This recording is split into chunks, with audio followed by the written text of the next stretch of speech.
आज ही Doubtnut app download करें। Doubtnut पर होगा अब आपके सभी मैथ्स, केमिस्ट्री, फिजिक्स और बायोलॉजी डाउट्स का सफाया। बस अपने क्वेश्चन की फोटो खींचो, उसे क्रॉप करो और तुरंत वीडियो सोल्यूशन पाओ। Download now. हेलो गाइस, हमें इस क्वेश्चन में दे रखा है कि फाइंड करो कंडीशन, ठीक है, ताकि जो हमारा वेक्टर ए है जो कि K I cap plus L J cap के इक्वल है और वेक्टर बी जो कि एल आई कैप प्लस के जे कैप के इक्वल है वो पैरेलल हो जाए। ठीक है, तो इसके लिए हमें कंडीशन फाइंड आउट करना है, मतलब वेक्टर ए और वेक्टर बी हमारा क्या हो जाए, पैरेलल। इसके लिए हमें कंडीशन फाइंड आउट करना है, ठीक है, जहाँ पे के और एल जो हमारा वो जीरो नहीं है। ओके, तो क्वेश्चन नंबर ए जो है, मतलब फर्स्ट क्वेश्चन हमारा यही है। ठीक है, सबसे पहले फर्स्ट क्वेश्चन को सॉल्व कर लेते हैं। तो ए हमारा क्या दिया हुआ है कि कंडीशन फाइंड आउट करो कि ए जो है वो पैरेलल हो बी के। ठीक है, इसके लिए कंडीशन फाइंड आउट करना है।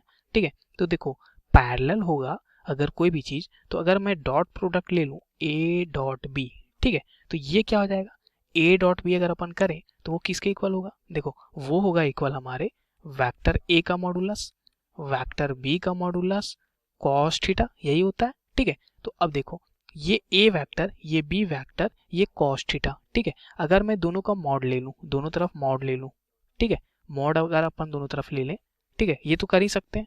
तो यहाँ से मेरे को क्या मिलेगा कि ए डॉट बी वेक्टर जो है उसका मैग्नीट्यूड, ठीक है, वो क्या हो जाएगा, वेक्टर ए का मैग्नीट्यूड इंटू वेक्टर बी का मैग्नीट्यूड और कॉस थीटा। थीटा क्या होता है यहाँ पे, ए और बी के बीच का एंगल। तो अगर दोनों पैरेलल है तो दोनों के बीच का एंगल हमारा 0 डिग्री होगा। तो यहाँ पे लिखो कॉस 0 डिग्री। ठीक है, या तो 180 डिग्री होगा। जब हमारा एंटी पैरेलल होता है कोई भी चीज तो 180 डिग्री होता है उनके बीच का एंगल, और हमारा पैरेलल होता है तो उस समय थीटा हमारा 0 डिग्री होता है। ठीक है, तो कॉस 0 हमारा 1 होता है, कॉस 180 -1 होता है, लेकिन हमने बाहर मोड ले रखा है। ठीक है, तो वो तो हमारा 1 के ही इक्वल हो जाएगा। ठीक है, तो अपन कोई भी वैल्यू ले लें वो 1 के इक्वल नहीं होगा। तो यहाँ से मेरे को क्या मिला, vector A dot vector B is equal to क्या हो जाएगा, अगर मेरा वेक्टर ए और वेक्टर बी के मैग्नीट्यूड के इक्वल हो जाए, ठीक है, इसके मैग्नीट्यूड के इक्वल हो जाए, तो मैं क्या बोल पाऊंगा कि जो ए और बी है वो हमारे पैरेलल है। तो पैरेलल का कंडीशन यही हो गया कि दोनों के बीच का एंगल 0 या तो 180 होना चाहिए। ये मैं लिखता हूँ फोर कंडीशन ऑफ पैरेललिटी। ठीक है, फॉर कंडीशन ऑफ पैरेललिटी। ठीक है, पैरेललिटी। ओके, तो पैरेललिटी के लिए कंडीशन है कि दोनों के बीच का एंगल 0 डिग्री हो। ठीक है, तो 0 डिग्री होना चाहिए। अब देखो यहाँ से मैं अगर this equal to this proof कर दूं तो हमारा ए भी पैरेलल हो जाएगा। सबसे पहले ए डॉट बी निकाल लो। तो देखो ए डॉट बी, तो ए वेक्टर ये है और बी वेक्टर ये है। लिखो ए वेक्टर है मेरा K I cap plus L J cap, dot करना है मेरे को एल आई कैप प्लस के जे कैप से। ठीक है, तो यहाँ पे देखो निकालो इसको।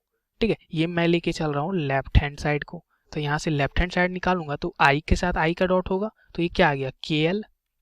ठीक है, प्लस ये क्या आ गया एल डॉट का, दैट इज के एल, ये भी आ गया। तो ये वैल्यू आ गई 2 के एल के इक्वल। ठीक है, तो यहाँ से देखो उसके बाद मैं अगर आर एच एस लेके चलूँ तो आर एच एस मेरा क्या है, वेक्टर ए का मैग्नीट्यूड और इनटू वेक्टर बी का मैग्नीट्यूड। ठीक है, सबसे पहले वेक्टर ए का मैग्नीट्यूड निकालो, वो क्या हो जाएगा, ये है हमारा वेक्टर ए, इसका मैग्नीट्यूड क्या हो जाएगा, के का स्क्वायर प्लस एल का स्क्वायर, यही होगा। तो के का स्क्वायर प्लस एल का स्क्वायर। वेक्टर बी का मैग्नीट्यूड क्या होगा, एल का स्क्वायर प्लस के का स्क्वायर। ठीक है, उसको भी अपन ऐसे ही लिख सकते हैं, के का स्क्वायर एल का स्क्वायर। तो यहाँ से क्या मिल गया, इन दोनों का वैल्यू देखो, ये भी स्क्वायर रूट के अंदर वही क्वांटिटी, ये भी स्क्वायर रूट के अंदर वही क्वांटिटी, दोनों मल्टीप्लाई होकर क्या दे देगा, के square plus L square. Okay, तो अगर पैरेलल होना है तो दिस इक्वल टू दिस होना पड़ेगा। मतलब यहाँ से अपन बोल सकते हैं कि L square plus K square is equal to 2 KL होना पड़ेगा। कहाँ से लिख रहे हैं, L H S equal to R H S से लिख रहे हैं, यानी एल एच एस और आर एच एस को मैं इक्वल करूंगा, पैरेलल होने के लिए यही कंडीशन है। ठीक है, तो यहाँ से देखो मेरे को क्या मिला, L square plus K square minus 2 KL is equal to 0 मिला। ठीक है, तो L square K square minus 2 KL equal to 0 मिल गया। तो यहाँ से एल माइनस के का होल स्क्वायर एक तरह से लिखा हुआ है ये 0, तो यहाँ से मिल गया के इक्वल टू एल होना पड़ेगा। ठीक है, तो ये फर्स्ट क्वेश्चन हमारा सॉल्व हो गया। कंडीशन पूछा था तो कंडीशन यही है कि के को एल के इक्वल होना पड़ेगा। ठीक है, अब देखो सेकेंड क्वेश्चन अपन सॉल्व करते हैं। सेकेंड बी नंबर क्या था मेरा, शो करो कि ये जो वेक्टर है वो कोलिनियर है। ठीक है। तो कोलिनियर के लिए हमें क्या चाहिए, मान लो ये हमारा पोजीशन वेक्टर ऑफ m दिया हुआ है, ये पोजीशन वेक्टर ऑफ n दिया हुआ है, ठीक है। तो इसको मैं मानता हूँ पोजीशन वेक्टर ऑफ m और ये पोजीशन वेक्टर ऑफ n, ठीक है।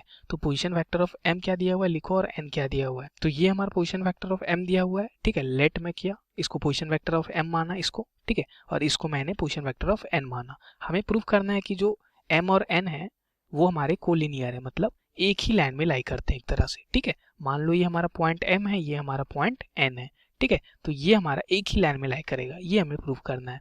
तो इसको अपन कैसे कर सकते हैं, अगर मेरा vector m scalar multiple of vector n हो जाए तो अपन यहाँ से प्रूव कर सकते हैं कि ये हमारा क्या है, सॉरी हमने यहाँ पे गलत ले लिया, ठीक है। ये मान लो ये हमारा कोई पॉइंट नहीं दिया हुआ था, किसी पॉइंट का पोजीशन वेक्टर नहीं, ये इटसेल्फ वेक्टर क्वांटिटी है।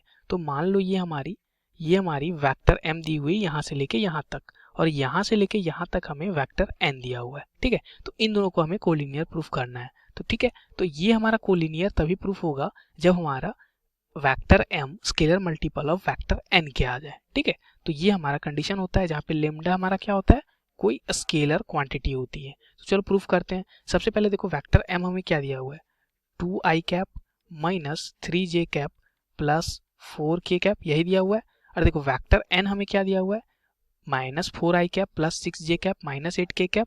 इससे अगर मैं -2 कॉमन ले लूँ तो क्या हो जाएगा, देखो -2 मैंने कॉमन लिया तो अंदर क्या बच जाएगा, यहाँ बच जाएगा देखो प्लस 2i कैप बचेगा, -2 हमने कॉमन लिया था, यहाँ क्या बचेगा -3j कैप, यहाँ क्या बचेगा +4k कैप, ठीक है, यही बच गया।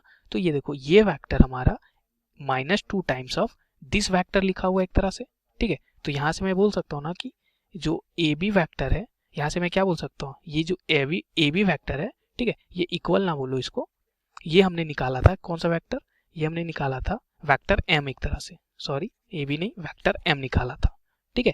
तो ये वेक्टर m है हमारा, ओके, इसको लिखो वेक्टर m। तो वेक्टर m हमारा इतना निकला और जो वेक्टर n है वो हमारा इतना निकला है, ठीक है। तो ये हमारा वेक्टर n निकला है और ये हमारा वेक्टर m निकला है। अब यहाँ से क्लियरली अपन देख सकते हैं कि जो वेक्टर n है, ठीक है, वेक्टर n बोलो या यहाँ पे वेक्टर m मैं बोल देता हूँ, तो वेक्टर m जो है हमारा वो क्या है, lambda times of vector n है, lambda times of vector n है। कैसे, तो देखो ये जो n लिखा हुआ है वो क्या लिखा हुआ है, -2 टाइम्स ऑफ ये हमारा वेक्टर m ही लिखा हुआ है, यहाँ से क्लियरली देख सकते हैं, ठीक है। तो यहाँ से अगर मैं लिखना चाहूँ तो m is equal to vector m is equal to क्या हो जाएगा -12 n वेक्टर, ठीक है। तो यहाँ पे देखो इस फॉर्म में लिखा हुआ है ना कि vector m lambda times of n vector है, vector m lambda times of n vector है, यही लिखा हुआ है, ठीक है। जहाँ पे लेमडा की वैल्यू कोई स्केलर डेट इज -12 है, ठीक है। तो अगर this equal to this proof हो गया, यानी कि इस फॉर्म में प्रूफ हो गया, तो अपन बोलेंगे कोलिनियर है, तो हमारा कोलिनियरिटी प्रूफ हो गया। थैंक्स। क्लास 6 से 12 से लेके नीट IIT JEE मेंस और एडवांस के लेवल तक 10 मिलियन से ज़्यादा स्टूडेंट्स का भरोसा। आज ही डाउनलोड करें डाउटनेट ऐप या व्हाट्सएप कीजिए अपने डाउट्स 8400 400 400 पर।